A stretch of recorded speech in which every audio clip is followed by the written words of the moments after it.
వైసీపీలో గుడ్డు ఐటీ మంత్రి, టీడీపీలో కంపెనీ పేరు చెప్పని పరిశ్రమ మంత్రి. మంత్రులు డైనమిక్ గా ఉండాలనుకొని మీడియాకు దొరికేస్తుంటారు. తాము కొత్తగా మాట్లాడుతున్నామని, నూతనంగా ఆలోచిస్తున్నామనుకొని ట్రోల్స్ కి గురి అవుతుంటారు.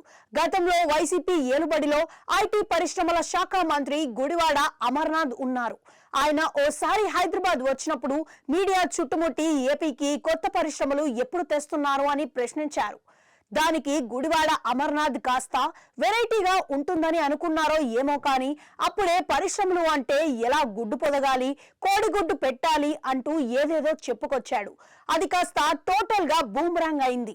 సోషల్ మీడియాలో ఒకటే ట్రోలింగ్ నడిచింది. పరిశ్రమలు ఏపీకి ఎన్ని వచ్చాయంటే కోడిగుడ్లు అంటారేంటి మినిస్టర్ గారు అని తెగ చెడుగుడు ఆడేసుకున్నారు.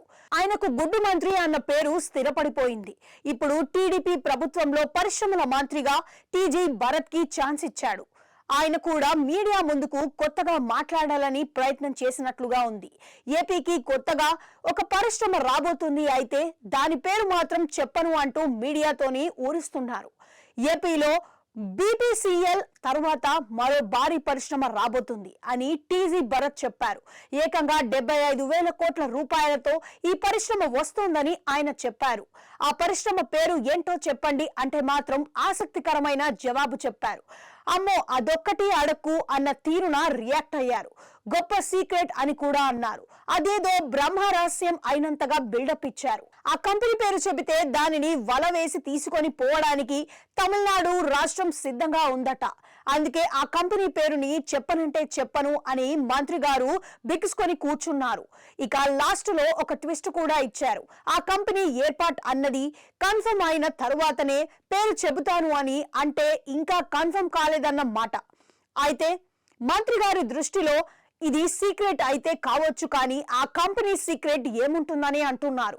వారికి ఎక్కడ రాయితీలు బాగా ఇస్తారో చూసుకొని మరీ వెళ్లి ఆయా రాష్ట్రాలలో పెట్టుబడులు పెడతారు. వల వేస్తే పడిపోవడానికి కంపెనీ చేప కాదు అని సెటైర్లు పడుతున్నాయి. ఇక మంత్రి గారే చెప్పినట్లుగా తమిళనాడు లాంటి స్టేట్ పోటీ పడుతుంటే ఆ గట్టి పోటీని ఎదుర్కోవడం అంటూ కష్టమే కదా అని అంటున్నారు. ఇవన్నీ చూస్తుంటే మంత్రులు వినూత్న ఆలోచనలు బాగానే ఉంటున్నాయి, కానీ మీడియా ముందుకు వచ్చినప్పుడు జాగ్రత్తగా ఉండకపోతే ట్రోలింగ్ కి గురి అవుతారని గుర్తు పెట్టుకోవాలని అంటున్నారు. నిజానికి సీక్రెట్ అని భావించినప్పుడు మంత్రి గారు ఊరించకూడదు, ఊరించినప్పుడు పేరు చెప్పకుండా ఉండకూడదు.